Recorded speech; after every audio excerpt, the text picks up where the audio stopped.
La maltraitance psychologique n'est pas aussi évidente à reconnaître que la maltraitance physique, mais elle peut être tout aussi dévastatrice si ce n'est même plus. Certains psychologues et certains chercheurs pensent même qu'elle est pire que la maltraitance physique, car elle nous affecte profondément, au plus profond de nous-mêmes, dans la manière dont on se perçoit et sur ce qu'on pense de nous-mêmes, sur notre croyance de qui on est réellement. Si je prends mon exemple personnel, je suis passé de l'amour de soi à des périodes où je me suis énormément détesté. Ça peut vraiment avoir des conséquences dévastatrices à ce point-là, et totalement affecter la vision que vous avez de vous-même. Et cette maltraitance psychologique peut même laisser des séquelles pendant des années sans même qu'on en soit conscient. Alors après, petite précision, la maltraitance physique s'accompagne très souvent de maltraitance psychologique. C'est rare qu'il y ait une maltraitance physique sans maltraitance psychologique. C'est possible, mais c'est rare. Donc évidemment, le pire, c'est de cumuler les deux, ce qui est le cas pour la plupart des victimes de maltraitance physique. Donc dans cette vidéo, on va voir en quoi elle consiste, comment l'identifier, et enfin comment s'en prémunir ou s'en libérer si on est déjà dans une situation où on subit de la maltraitance psychologique. Car cette maltraitance psychologique peut vous rendre peu sûr de vous-même et vous faire sentir en danger constamment, même dans votre propre maison. L'abus émotionnel peut vraiment détruire des relations, des amitiés et même la relation à soi. Et donc dans cette vidéo, concrètement, on va voir 5 signes à reconnaître et 4 moyens de s'en sortir. Plus un en bonus que vous pouvez aller voir dans un lien que je vous aurai mis dans la description, qui est le lien vers un article expliquant comment ramener l'affaire devant un tribunal dans les cas où c'est possible. Après, voilà, je veux pas vous décourager, mais il est vrai que c'est pas encore hyper reconnu par la justice, malheureusement. Donc c'est quand même très difficile d'amener ça devant le tribunal, surtout si on n'a pas de preuves. Et vu que c'est psychologique, c'est difficile quand même d'avoir des preuves. Mais voilà, il y a quand même des conditions où vous pouvez réellement, de manière crédible, avoir des preuves. Mais voilà, c'est quand même assez compliqué, donc voilà, je vous mets le lien dans la description. Alors évidemment, ce qui va être compliqué à travers cette vidéo, c'est que la maltraitance psychologique, comme dit en intro de vidéo, c'est pas quelque chose de très évident. C'est beaucoup plus difficile à reconnaître que la maltraitance physique, parce qu'il n'y a pas de signes... Enfin, les signes sont vachement moins évidents quand même que la maltraitance physique, où bon, c'est évident quoi, tu me tapes, c'est de la maltraitance physique quoi, y a pas de débat. Alors que la maltraitance psychologique, c'est quand même vachement plus difficile à reconnaître. Et également, on peut passer des années à être maltraité sans même le savoir ou le soupçonner, vu qu'il n'y a pas vraiment de signes qui nous sautent aux yeux, qui sont vraiment évidents. Dans mon exemple personnel, dans ma dernière relation où j'ai vécu ça, c'était pendant 3 mois et demi qu'elle a duré la relation, je m'en suis toujours pas rendu compte pendant la relation. Alors, je me rendais compte qu'il y avait un problème, mais je pensais pas que c'était ça et je pensais pas que c'était à ce point-là. 3 mois et demi de relation, et ensuite j'ai mis 1 mois et demi après la rupture pour vraiment me rendre compte. Déjà parce que je ne connaissais pas le principe même de la maltraitance psychologique, je pensais qu'il n'y avait que la maltraitance physique qui existait. Donc déjà, même le concept n'est pas forcément connu en fait. Et bah j'ai mis du temps à savoir, à voir surtout à quel point c'était grave quand même en fait, la situation. Donc voilà, c'est les obstacles qu'on va devoir résoudre, mais de toute manière, voilà, vous avez la vidéo, je vais vous donner les 5 signes et 4 moyens pour s'en sortir, donc a priori là, ça devrait aller. Enfin bref, en tout cas, les victimes et les bourreaux psychologiques mettent beaucoup de temps à s'en rendre compte. Et tout ça encore une fois par manque de marque évidente. D'ailleurs, si vous voulez être au courant des prochaines sorties de vidéos, vous êtes libre de vous abonner et d'activer la cloche. Alors on n'a pas encore fini l'intro, hein, l'intro va être un petit peu longue parce qu'il y a pas mal de sujets à aborder, mais sinon vous pouvez vous référer au chapitrage de la vidéo pour aller voir directement, pour passer directement aux signes ou aux solutions. Et donc première question que j'aimerais répondre avant de rentrer vraiment dans le vif du sujet, c'est qui est concerné? Tout le monde. Absolument tout le monde est concerné. Ça ne concerne pas que les couples, ça peut être dans l'amitié, dans la famille, même des gens au travail, hein, simplement des collègues de bureau, des trucs comme ça. Ça peut littéralement être partout. Et les personnes concernées, les personnes qui maltraitent, sont tout aussi bien des hommes que des femmes. Et évidemment, ça arrive à toute tranche d'âge. Et la maltraitance psychologique pendant l'enfance, ou la maltraitance tout court pendant l'enfance, peut vraiment avoir de lourdes conséquences et empêche souvent un développement psychologique sain. Et petit disclaimer, alors c'est normal si vous avez vu la précédente vidéo sur les relations toxiques, que je vous invite à aller voir si c'est pas déjà fait. Certains des signes qu'on va voir aujourd'hui sont identiques ou vraiment très similaire à certains des signes dont je parlais dans la vidéo sur les relations toxiques, dans la précédente vidéo. Tout simplement parce que voilà, il y a des signes qui sont en commun. Mais par contre, tous les signes présents dans cette vidéo sont vraiment des signes, pas juste de relations toxiques, mais vraiment de maltraitance psychologique. Donc c'est vraiment les signes les plus graves. Tous les signes dont j'avais parlé dans la vidéo sur les relations toxiques ne sont pas forcément des signes de maltraitance psychologique, justement. C'est pour ça que je fais cette vidéo bien précise, comme ça au moins tout ce qui est dans cette vidéo c'est vraiment de la maltraitance psychologique. Alors d'abord, qu'est-ce que la maltraitance psychologique? Eh bien on pourrait définir la maltraitance psychologique comme un schéma régulier d'offenses verbales, de critiques, de manipulation. En fait, ça couvre un très large champ de comportements toxiques et problématiques, et il y a toujours une situation d'inégalité entre l'agresseur et sa victime. L'agresseur a toujours dans une situation de supériorité par rapport à sa victime. Et on commence sans plus tarder avec le premier signe. Et comme il est difficile de savoir quand on est maltraité, ces signes vont surtout se traduire sous forme de questions qu'on va se poser sur la relation pour y voir plus clair. Donc première question à se poser, vous rabaisse-t-il? Et notamment vous rabaisse-t-il en public? Utilise-t-il le sarcasme pour vous blesser ou vous faire du mal? Et quand vous dites que vous êtes blessé, vous disent-il que vous exagérez et que vous êtes juste trop sensible? Font-ils des blagues à votre dépens? Considèrent-ils vos émotions, vos sentiments, votre souffrance, ou au contraire les négligent-ils? Quand vous leur dites que vous n'allez pas bien ou que un comportement qu'ils ont à votre égard vous dérange, vous disent-ils que vous vous trompez et que vous êtes complètement à côté de la plaque? Toutes ces petites choses sont un terrain parfait et très fertile pour perdre confiance en soi et pour détruire notre santé mentale. Car dans cette situation-là, en fait, on vous néglige, on vous délaisse, on ne vous considère pas et on ignore totalement tout ce que vous pouvez ressentir et toute votre intériorité et donc votre humanité. Et ça détruit d'autant plus la confiance en soi si vous subissez des humiliations en public, car dans ce cas-là, vous êtes humilié et rabaissé aux yeux de tous. Deuxième question à se poser, contrôle-t-il votre vie? Et j'entends pas par là juste essayer de contrôler quelqu'un, j'entends essayer de vous contrôler en vous prenant comme un enfant, en vous considérant comme un enfant. Donc ça donnerait quelqu'un qui vous traite comme inférieur à lui, qui vous traîne comme un enfant. Et si vous êtes dans cette situation, vous sentez souvent que vos sentiments, vos émotions ne comptent pas vraiment, que seuls les siens comptent. Pour plus de détails sur les techniques qu'ils utilisent pour vous manipuler, parce que la manipulation ça en fait partie, je vous renvoie justement vers la dernière vidéo sur les relations toxiques qui en parle plus en détail. Ils peuvent aussi essayer de contrôler vos dépenses ou ce que vous faites de votre vie. Si je prends mon exemple personnel, elle essayait carrément de contrôler comment je gérais mes amitiés avec d'autres personnes, avec une histoire d'amitié toxique. Grosso modo, elle était super pote, super meilleure amie avec une amie qu'on avait en commun, qui était l'amie par laquelle on s'était justement rencontrés. Par malchance, j'avais plutôt envie de dire, ah voilà maintenant. Elle essayait toujours à chaque fois de se mêler de ce qui la regardait pas et de prendre un peu son parti, ce qui était extrêmement toxique et déplacé, mais c'est pas grave. Enfin, justement, si, c'est très grave, hein, c'est le principe de cette vidéo aussi. Et il y avait aussi dans l'autre sens, c'est-à-dire que cette amie-là aussi s'impliquait comme si on était un couple à trois au final, ce qui est très malsain et très bizarre. Donc elle essayait de contrôler comment je gérais mes relations avec d'autres personnes. Et elle essayait aussi de maîtriser ce que je faisais de mon été. Genre elle voulait absolument que je travaille cet été pour gagner de la thune. Alors que c'est pas ses affaires, mais c'est pas grave. Bon finalement j'ai bel et bien travaillé cet été, mais c'est absolument pas parce qu'elle me le disait, hein. Pas du tout. Juste parce que bah, j'en avais réellement besoin. Et c'est quand même bien de bosser l'été pour se faire des sous. Mais surtout pas parce que quelqu'un vous le commande. Hein. Vous le faites et réellement parce que vous en avez envie. Très important. Et quand vous parlez de projets perso ou de choses que vous voulez faire, ils les ridiculisent et les font paraître pas importants. Et ça peut même aller au point où elle veut même contrôler avec qui vous sortez, par exemple. Alors quelles sont les conséquences pour les victimes? Eh bien ça devient très difficile de prendre des décisions seul. Si je prends mon exemple personnel, justement j'ai eu énormément de mal, et même au début quand j'ai commencé à me rendre compte de tout ça, je ressentais le besoin qu'elle soit d'accord avec moi pour dire qu'elle m'avait maltraité. Ça devient complètement absurde, pour vous dire à quel point c'est fort. C'est-à-dire que vous pouvez carrément avoir besoin que l'autre vous dise qui vous a maltraité pour que vous y croyez, et pour que vous puissiez vraiment attester que c'est bon. Très bizarre comme sensation à vivre, vraiment, et je vous le souhaite absolument pas, parce que vous êtes vraiment plus capable de raisonner par vous-même en fait. Donc penser par vous-même devient vraiment difficile à faire, surtout si comme moi, elle essayait de contrôler vos pensées, car on n'avait jamais le droit d'être d'accord. Ça fait partie des traits, des caractères de relations toxiques, donc je vous renvoie encore vers la dernière vidéo pour voir tout ça. Mais ça fait partie du truc, parce que grosso modo, si j'ai pas le droit de penser par moi-même, c'est comme si elle me traitait finalement comme un gamin, et que donc j'avais pas le droit de penser par moi-même, j'avais pas le droit d'avoir mes propres pensées, il fallait que je me calque sur des gens plus intelligents que moi. Grosso modo, c'est un peu le message que ça envoie. Troisième signe, les accusations incessantes. Assument-ils leurs erreurs? Se remettent-ils en question? Ou au contraire, blâment-ils toujours les autres de tous les maux? Arrivent-ils à rire d'eux-mêmes? Ils ne s'excusent jamais? Est-ce que ce serait même ridicule de le leur demander? Souvent ils blâmeront les autres pour leurs malheurs et leurs problèmes. Ce n'est jamais de leur faute, c'est toujours de la faute des autres. Si je reprends encore mon exemple personnel, toutes les galères qu'elle pouvait avoir dans les transports en commun, c'était ma faute. Le fait qu'elle prenait les transports en commun, c'était ma faute. Parce qu'elle aimait pas du tout ça, et apparemment c'était vraiment la pire chose à vivre d'aller dans les transports en commun. Bref,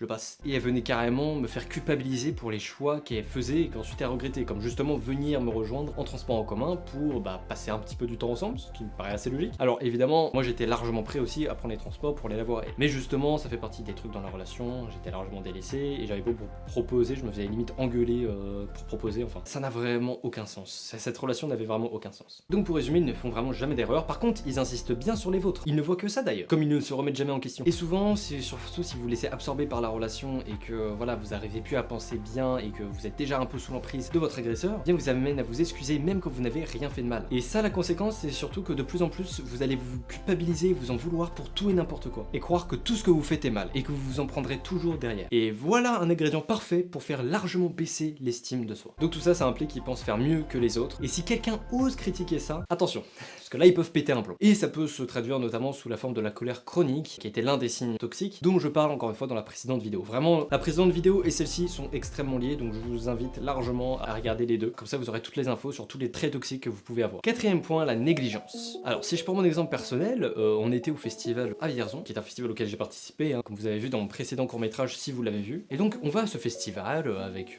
deux des actrices, donc mon ex et une amie. Il y a tous les autres participants qui ramènent aussi un peu de leurs acteurs, etc. et de leur équipe. Et pendant ce jour-là, alors déjà ça m'a gâché cette journée parce qu'à la base c'était une journée absolument génialissime, mais bon, il y avait pas mal de choses qui se sont passées, enfin bref, c'était du grand n'importe quoi vraiment. Et surtout, je me suis rendu compte au bout d'un moment qu'elle avait beaucoup de gratitude et qu'elle était très reconnaissante envers à peu près tout le monde, sauf moi. C'est-à-dire que vraiment, elle avait la gratitude pour les organisateurs du festival, pour ma mère qui nous a emmenés à bagnole, pour plein d'éléments, pour vraiment tout le monde, sauf moi. Donc forcément, on se sent largement délaissé parce que bon, à la base, si elle était là, c'était un peu beaucoup grâce à moi, c'est-à-dire que sans moi, elle aurait jamais pu y aller en fait, vu que c'est moi qui décide de qui vient ou qui vient pas avec moi, donc a priori, c'est quand même surtout grâce à moi, mais a priori, elle s'en battait totalement les... Ça, c'est un exemple de négligence. Alors évidemment, ça arrive qu'une seule fois, c'est pas de la maltraitance psychologique, ça peut arriver, mais c'est un exemple parmi des milliers d'autres. Une autre chose qui a bien gâché ma journée ce jour-là, c'est justement ce qui m'a le plus gâché ma journée, en fait, c'est ça qui m'avait vraiment mis mal pendant une bonne partie de la journée quand même. On n'avait pas beaucoup l'occasion de se voir parce qu'elle habitait pas hyper proche, hein, un peu peu dans la cambrousse. Alors moi j'étais prêt à me déplacer, mais justement elle me donnait pas vraiment de raison de pourquoi on pouvait pas. Enfin bref, c'était vraiment du grand n'importe quoi cette relation, du grand n'importe quoi. Et donc là on avait l'occasion potentiellement de pouvoir dormir ensemble, voilà, parce que ça nous arrivait vraiment très rarement, trop rarement, hein, c'est pas normal. Et quand je dis dormir ensemble, il n'y a pas de sous-entendu, c'est vraiment juste dormir ensemble, c'est tout. Pendant cette journée-là, elle appelle son frère et puis elle dit je peux dormir chez toi, machin nan nan, et jusqu'à même, elle insiste même pour je peux dormir même au pire sur ton canapé, c'est pas grave, machin. Voilà, c'est-à-dire qu'elle forçait pour dormir absolument chez son frère et pas du tout profiter de l'occasion pour qu'on puisse dormir ensemble, sachant qu'en plus elle avait un appart, donc on pouvait très bien être tout à fait dans l'intimité, tranquille, juste tous les deux. Donc voilà, ça n'a aucun sens. Il y avait juste 30 minutes de tram à faire en plus, alors qu'avant ça, elle en avait fait des heures et des heures, alors je vois pas le problème en fait, étant donné que c'était juste 30 minutes de plus pour qu'on puisse dormir ensemble, et sachant qu'après on n'aurait pas pu se voir encore pendant au moins un mois, voire un mois et demi, sachant qu'en plus elle partait en Erasmus dans un autre pays. Enfin, vous voyez, genre les conditions, vraiment, on se voyait très rarement. Carrément à cause d'elle, hein, parce que moi j'étais chaud pour qu'on se voit, mais... Bref. Voilà des exemples un peu de négligence et de délaissement, l'autre vous donne vraiment zéro attention. Donc ça peut aussi se traduire par le fait d'être froid, de mettre des vents, parce que là l'autre personne a supposément fait quelque chose de mal, mais c'est même pas ce que c'est, et vous foutez un vent, ou vous l'ignorez complètement. Donc au final, on vous ignore, mais vous savez même pas vraiment ce qui vous est reproché. Et de mon exemple personnel, c'était encore pire, vu qu'elle m'ignorait constamment, en fait, c'était constant dans la relation, c'est-à-dire que je me prenais des vents constamment par message. C'était vraiment un point où c'est complètement juste absurde, en fait, finalement. Et ça, ce n'est pas une manière acceptable de traiter les gens, c'est réellement de l'abus émotionnel. Et je dois faire un petit mea culpa là-dessus, parce que effectivement, depuis le collège, j'ai tendance à vouloir m'isoler dès que je suis vexé, ou dès qu'il y a un truc qui va pas, et j'ose pas parler, j'ose pas le dire. Donc c'est pas... Alors c'est pas histoire de me faire des excuses, hein, j'en suis tout à fait coupable, et je travaille sur moi-même en ce moment pour définitivement arrêter, je le fais déjà beaucoup moins. Mais voilà, c'est par rapport à mon passé, pas mal de choses qui font que du coup j'ai très peur de parler, et j'ai très peur des conflits surtout en fait. Donc j'ose pas dire les choses. Mais justement, encore une fois, je travaille là-dessus, et je le fais vraiment presque plus, honnêtement. Donc si vous vous rendez compte que c'est votre cas, ou que vous faites autre chose dans les traits que j'ai mentionné ou que je vais mentionner, alors ça se travaille. J'en suis la preuve, justement, j'y travaille en ce moment même, et je suis en très bonne voie. Donc ça se travaille, et c'est pas non plus une raison pour se détester. Parce que justement, se détester, ça peut amplifier la maltraitance. Parce que l'agresseur jouit de son sentiment de supériorité et du pouvoir qu'il ressent sur sa victime, et ça l'aide parce que justement, lui-même a une faible estime de soi. La faible estime de soi, ça peut renforcer et amener l'agresseur à être encore plus violent, ça l'encourage à être plus agressif et plus violent. Donc la solution, c'est pas de se détester, c'est justement de s'aimer, de se traiter bien, parce qu'en se traitant bien, on a bien plus de chances de traiter bien les autres également. Et la négligence et l'isolement arrivent souvent dans une relation parent-enfant, où le parent va s'enfermer dans une pièce sans dire un mot, il va donner aucune attention, aucune affection, il va pas donner les besoins basiques de l'enfant, et il va faire sa vie comme s'il n'était pas là. Et ça peut aussi se traduire par le fait de ne pas aller à un événement important pour l'enfant, par exemple un spectacle qu'il fait à son école, parce qu'il aurait supposément fait quelque chose de mal. Prenez conscience que ce n'est pas une façon raisonnable ni acceptable de traiter un enfant, et ce n'est certainement pas une façon d'éduquer, c'est de l'abus émotionnel. Et enfin, cinquième signe à reconnaître, la codépendance. Posez-vous simplement cette question. L'autre personne, vous traite-t-elle comme un individu à part entière, ou vous traite-t-elle comme une simple extension d'elle-même? Fait-elle des choix pour vous sans même vous demander votre avis? Prend-elle des décisions comme si vous étiez un seul groupe uni? Partage-t-elle des informations qui dépassent vos limites vis-à-vis de vous ou des autres? J'explicite un petit peu parce que là c'est pas très clair. Ça peut soit être la personne partage des infos sur vous qui étaient normalement confidentielles entre vous et la personne en question, ou ça peut aussi être la personne vous donne des informations où vous avez clairement dit que ça fait partie de vos limites, vous voulez pas entendre ce genre de choses là. Je vous donne un exemple très concret. Imaginons que la mère d'un enfant lui étale sa vie sexuelle avec son beau-père. C'est pas forcément très agréable à entendre et ça peut être difficile à recevoir, et ça dépasse clairement les limites. Et ils ont souvent tendance à nier vos envies et vos besoins, ils ne les prennent pas en considération. Ils ne respectent pas vos limites, et quand on dépasse les limites de quelqu'un encore et encore, ça s'appelle de l'abus émotionnel. Et ils auront souvent tendance à dire je sais ce qui est mieux pour toi, c'est pour ton propre bien. Et attention, j'aimerais pas vous amener à vous rebeller pour tout et n'importe quoi. Donc petite précision, là je parle pas des parents qui vous disent je sais ce qui est mieux pour toi, ces chaussures là à 20 € tireront très bien, t'as pas besoin des chaussures à 49 €. C'est pas de ça dont je parle. Ce dont je parle ici, c'est quand vous avez de réels désirs et de réelles envies qui sont importants pour vous, comme assister à certains cours, une université à laquelle vous voulez aller en particulier, un ami que vous voulez voir. Ce genre de choses là, c'est réellement des besoins importants et essentiels pour vous, sur lesquels ils ne devraient pas avoir leur mot à dire. Mais souvent quand vous leur demandez justement que vous allez sortir avec un ami ou faire quelque chose d'important pour vous, que vous avez vraiment envie de faire, eh bien ils peuvent vous répondre non, je sais ce qui est mieux pour toi, tu vas rester ici toute la journée et on va faire tout ensemble toute la journée. Et ces gens-là ont souvent tendance à ne, du coup, c'est logique, hein, c'est le principe de la codépendance, à ne mettre aucune distance ou séparation entre vous deux. C'est-à-dire qu'ils vous traitent vraiment comme une part d'eux-mêmes, comme si vous ne formiez qu'un. Et c'est très difficile de sortir de ce genre de relation, car la personne est toujours derrière nous. On est plus libre de nos actions, de notre temps, de notre vie. Voilà pour les signes. Maintenant, je suis obligé de faire un petit rappel, comme dans la dernière vidéo. Si vous avez grandi dans un environnement avec beaucoup de gens comme ça, ou si vous avez connu beaucoup de personnes comme ça, il est possible que vous soyez inconsciemment attiré par ces personnes-là, même si vous n'aimez pas leur comportement. Mais attention, ça veut pas dire que vous finirez toujours dans des relations relations où on vous maltraite ou dans des relations toxiques, ça veut juste dire que vous êtes naturellement attiré par ce schéma toxique de relation, car c'est le schéma toxique avec lequel vous êtes le plus familier, que vous connaissez le mieux. Mais justement, ça veut pas dire forcément que vous finirez toujours dans ce type de relation. Croire ça pourrait justement augmenter les chances que vous finissiez dans ce type de relation. Donc si c'est votre tendance de finir tout le temps dans une relation toxique et des choses comme ça, je vous invite à consulter un psychologue qui pourra entamer un travail avec vous, un travail personnel sur vous, pour que vous arrêtiez d'être attiré par ce genre de personnes et que vous alliez explorer l'inconnu, bien souvent bien plus sain. Voilà pour les signes, et maintenant on passe aux solutions. Donc première solution, mettez vos limites. Alors, ça paraît évident, mais qui le fait vraiment? Parce que souvent dans les débuts de relation, on est un peu timide, on veut pas trop froisser l'autre, surtout si c'est des relations amoureuses, un date, des choses comme ça. On n'a pas envie de ruiner nos chances. Donc souvent, quand il y a quelque chose qui nous plaît pas, on dit rien. Alors évidemment, quand c'est quelque chose qui nous plaît pas, juste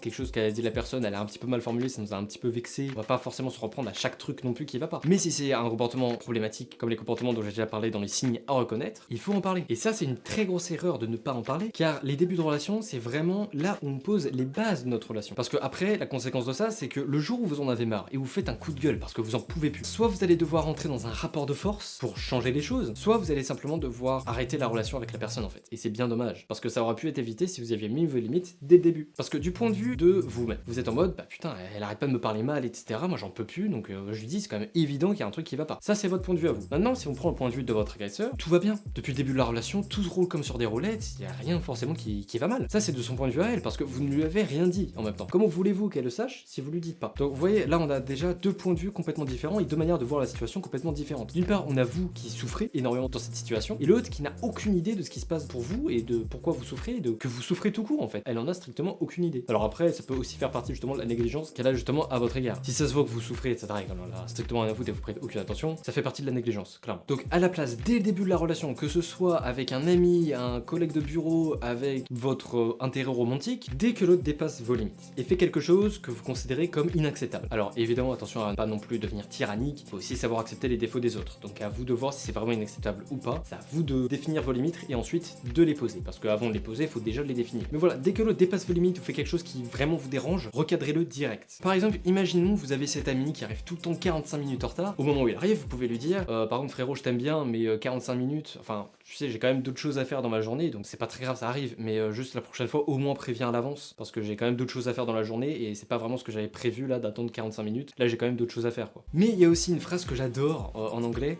qui marche beaucoup en storytelling, c'est show don't tell. Donc je vais vous raconter un exemple personnel que j'ai eu avec un ami où j'ai utilisé justement ce principe show don't tell pour poser mes limites. C'était justement un ami qui arrivait 45 minutes en retard, c'était fréquent, parfois c'était même 1 heure, c'était vraiment beaucoup trop, hein, j'ai pas que ça à faire non plus. Les 2 premières fois, bon bah je me suis laissé un peu avoir grosso modo, surtout que c'était pas une époque où je savais encore mettre mes limites, hein, j'apprenais encore. Ce qu'on va appliquer, c'est la fameuse règle des 5 minutes. C'est Fabien Licard qui en a parlé. Quand il va à un rendez-vous en fait, si au bout de 5 minutes la personne n'est pas encore arrivée et qu'elle n'a pas prévenu au préalable, il se barre. Et c'est exactement ce que je fais maintenant aussi. Donc si la personne n'arrive pas au bout de 5 minutes de l'heure du rendez-vous indiqué, vous vous barrez. Bon, sauf si elle vous a prévenu qu'elle aurait du retard, là c'est normal, faut quand même pas non plus devenir tyrannique. Encore une fois, faut trouver le juste équilibre et le juste milieu pour vous respecter vous et respecter les autres. Alors évidemment, la plupart du temps, je préviens quand même les gens que je fonctionne comme ça, histoire qu'ils soient pas non plus surpris, parce que c'est vrai que ça peut être mal pris si la personne arrive 10 minutes en retard, elle peut se dire ouais bah il abuse, juste 10 minutes, ça m'arrive pas souvent en plus. Je vous invite quand même à prévenir les gens que vous fonctionnez comme ça avant, parce que comme ça vous leur dites, et bah si réellement au bout de 5 minutes ils sont pas là et qu'ils vous ont pas prévenu, bah vous vous barrez en fait, tout simplement. Donc j'ai fait ça avec un ami qui arrivait tout le temps en retard, et la troisième fois que c'est arrivé, bah là je suis réellement rentré chez moi et je l'avais prévenu. Alors j'ai prévenu au dernier moment par contre, ça c'était pas idéal, donc encore une fois ça je vous conseille quand même de le faire en amont. Je rentre chez moi, ensuite il m'envoie un message en mode yo bro, je suis arrivé mais je te vois pas là, et je lui dis bah normal, j'ai d'autres choses à faire dans ma journée, je peux pas t'attendre à chaque fois 45 minutes, j'ai quand même des choses à faire et tout, enfin voilà, c'est soit t'arrives à l'heure, soit au moins tu préviens, mais je peux pas non plus rester à cet endroit là indéfiniment. Et je peux vous assurer que depuis que j'ai fait ça, il est tout le temps à l'heure. Alors je suis à peu près convaincu que sur le coup ça l'a vexé, et ça lui a un peu fait mal je pense, ça n'a pas été très agréable, mais après notre relation était toujours aussi bonne, et il y a rien de méchant là-dedans. Parce que je sais que beaucoup d'entre vous, surtout ceux qui ont le moins confiance en eux, vont se dire ouais mais j'ai pas envie d'être méchant, genre c'est... Enfin, je veux pas être méchant non plus avec les gens, genre me barrer directement, la pauvre, je pose un lapin. Juste vous posez vos limites, y a rien de méchant. Au pire, voyez-le comme ça. Si tu respectes pas mon temps, pourquoi moi je devrais respecter le tien? Si la personne arrive en retard, c'est qu'elle respecte pas votre temps. Donc vous n'avez pas à respecter le sien. Deuxième solution, parlez-en. Souvent, les victimes d'abus émotionnels et de maltraitance psychologique ont tendance à s'isoler et à ne pas en parler. Et ça s'appelle ne pas être vulnérable. Or, la vulnérabilité permet de grandir et de se connecter avec les autres. Être vulnérable, ça nous rend finalement plus forts et plus confiants. Et on s'isole pas parce qu'on est fort ou courageux. On s'isole souvent parce qu'on a peur ou on a honte. Et ça peut aussi être difficile car en parler, ça veut dire rendre les choses réelles. On est obligé de voir les choses en face quand on en parle. Et ne pas en parler, j'avais l'impression comme si c'était un peu un rêve, comme si c'était pas réel, c'était pas réellement arrivé. Et quand j'ai commencé à regarder la réalité en face, c'est difficile.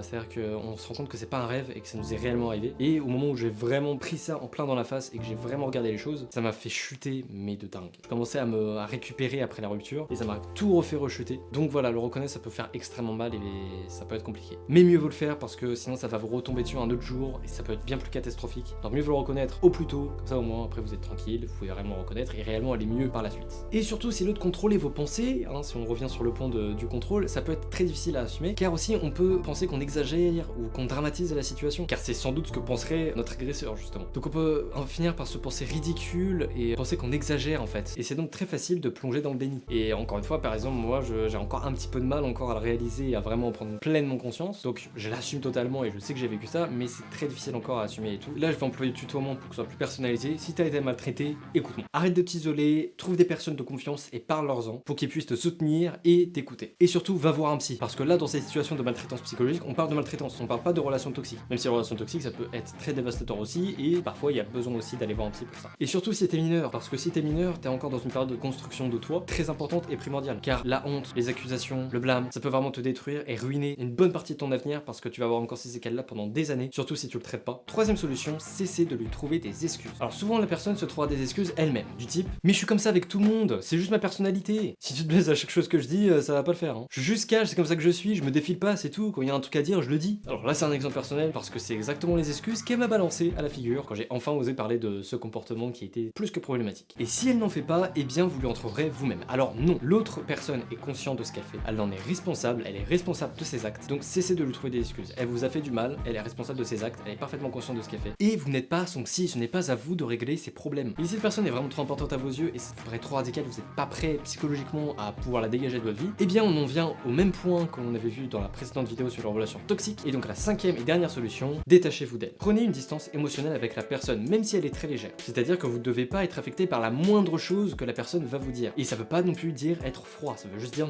être moins infecté. Donc si ça se passe dans le cerveau, psychologiquement, il faut que vous soyez moins infecté par ce qu'elle dit et que vous donniez moins d'importance à ses paroles, surtout quand elles sont négatives donc. Et dernière partie avant la fin de la vidéo, où on va voir certaines précisions sur le sujet, parce que c'est un sujet vraiment très important et très sensible. Et du coup, je voulais vraiment faire une vidéo très complète sur le sujet, pour ça que la vidéo est un petit peu longue. Mais comme ça, au moins, vous aurez plein d'infos sur le sujet et vous serez rodé sur la maltraitance psychologique. Donc on va d'abord voir les conséquences sur les victimes, même si j'en ai déjà brièvement parlé avant. Donc la première conséquence chez les victimes, c'est la faible estime de soi, qui peut même être une cause de la maltraitance psychologique. Car comme j'en ai parlé à un moment donné dans la vidéo où c'était pas du tout prévu, la mauvaise estime de soi peut se retrouver aussi chez l'agresseur, qui du coup jouit et profite de ce sentiment de supériorité et de pouvoir sur vous, parce que lui-même a une très mauvaise estime de soi, et c'est un peu une manière d'essayer de se réélever un peu vers le haut. Et donc la mauvaise estime de l'agresseur est un possible facteur encourageant l'agresseur à être violent. L'agresseur attaque toujours là où ça fait mal, il est attiré par les faiblesses de sa victime. Et à force d'être abaissé, la victime finira par croire son agresseur, renforçant par la même occasion la dépendance à ce dernier. Deuxième conséquence, c'est le stress et l'anxiété, qui est souvent dû au fait que la victime ne voit pas vraiment ce qui se passe, elle n'a pas vraiment conscience d'être maltraitée, elle ne s'en rend pas compte. Et donc ça vient d'un mal-être parce qu'on ne comprend même pas pourquoi, enfin on ne voit même pas qu'on est maltraité. Et donc on ne se rend pas compte qu'on subit des comportements anormaux, inacceptables, voire même abusifs. Troisième conséquence chez la victime, c'est le sentiment de culpabilité. Souvent la victime va même culpabiliser des maltraitances subies. Bah oui, il faut bien que quelqu'un culpabilise dans l'histoire, et ça va clairement pas être l'agresseur. Et c'est aussi dû au fait que dans la maltraitance psychologique, on se prend souvent des reproches dans la gueule. Donc la victime culpabilise souvent à la place de son agresseur. En quelque sorte, c'est un moyen pour elle de justifier les violences subies en pensant en être plus ou moins responsable, et donc en les rationalisant. L'agresseur peut ainsi favoriser ce sentiment de culpabilité, et on parle alors de chantage affectif. Toutes les conséquences qu'on vient de voir là sont encore bénignes par rapport aux conséquences suivantes, qui sont bien plus graves et bien plus inquiétantes. C'est pour ça qu'il faut s'alerter et prendre action au plus vite et mettre un terme à la relation dès qu'on se rend compte qu'on est maltraité psychologiquement. Cinquième point, la dépression, qui est la conséquence d'une maltraitance psychologique prolongée et d'un manque d'estime de soi. Sixième point, les idées suicidaires, qui est la conséquence logique d'une dépression et qui est le cas le plus extrême. Septième potentielle conséquence, l'abus de drogue et d'alcool, car la colère et la rage accumulée dans la relation peut souvent conduire au développement d'une personnalité agressive. Et c'est surtout un problème chez les enfants, car encore une fois c'est vraiment une période de construction très importante. Huitième conséquence, la difficulté à maintenir des relations saines. haine. La violence, la faible estime de soi et le manque de confiance peuvent souvent réduire la capacité des victimes à maintenir des relations saines avec les autres, les victimes préférant souvent l'isolement. Pour toutes ces raisons, les violences psychologiques doivent être considérées comme une maltraitance aussi nuisible que les maltraitances physiques. Donc fixez vos limites, éloignez-vous des gens qui vous font du mal et dénoncez la situation au plus vite pour obtenir de l'aide. 5e point d'éclaircissement, peut-on s'en sortir? Évidemment que oui. Regardez-moi maintenant, alors j'en suis clairement pas encore remis, mais je suis sur la voie. On va dire que c'est quand même mieux qu'il y a quelques mois par exemple. Tout ça pour dire que oui, on peut s'en remettre, c'est pas ça qui va vous définir vous, votre bonheur, votre état mental et psychique pour le reste de votre vie. Parce que honnêtement, regardez-moi bien dans les yeux là. Dites-moi réellement, est-ce que vous pensez vraiment que vous allez être triste toute votre vie, qu'il n'y a aucune solution? Ça paraît absurde. Je suis sûr que certains d'entre vous ont déjà eu un petit sourire en mode putain il a raison. Et là vous êtes énervé parce que j'ai aussi deviné ça. Et ouais, je suis le nouveau Fabien Licard.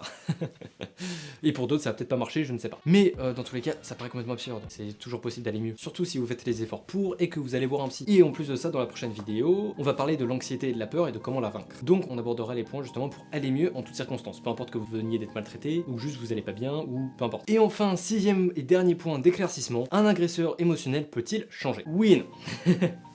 Vous vous doutez bien que la réponse serait pas aussi simple. Alors effectivement, un agresseur émotionnel peut réellement désirer profondément changer et même reconnaître ses modèles abusifs et les dégâts causés par eux. Mais déjà, reconnaître ses modèles abusifs, ça veut pas dire s'excuser. Ça veut pas non plus dire essayer réellement, sincèrement de changer. De toute manière, ils ne pourraient sans doute pas y arriver par eux-mêmes. Ils auraient sans doute besoin d'une aide d'un professionnel, donc ils auraient sans doute eux aussi besoin d'aller voir un psychologue. Et les comportements adoptés sont vraiment ancrés en eux, donc c'est extrêmement difficile à changer. Alors c'est possible, mais c'est très difficile. Et ça, faut le réaliser. Et quand on est agresseur émotionnel, souvent, on n'a pas trop envie de changer justement. Donc a priori, un très faible taux d'agresseur émotionnel changera réellement. Surtout que les agresseurs ont tendance à profiter du pouvoir ressenti par l'abus qu'ils exercent sur leur victime. Mais dans tous les cas, j'insisterai jamais assez là-dessus, que votre agresseur puisse changer ou non, ce n'est pas votre problème. Vous n'êtes pas son psychologue et vous ne pouvez pas la changer. Même si vous essayez de la changer, vous n'y arriverez pas. Mais en description, je vous mets quelques changements à adopter et à mettre en place si vous pensez abuser de quelqu'un, sincèrement, et que vous voulez réellement changer. Et voilà, cette vidéo très complète et très longue est terminée. J'espère qu'elle vous aura plu et surtout qu'elle vous aura apporté de l'aide si jamais vous êtes maltraité. Mais honnêtement, j'espère justement qu'elle ne vous a été complètement inutile pour le moment et qu'elle le sera, ou du moins qu'elle vous sera utile alors pile au début, comme ça vous vous rendrez compte directement en mode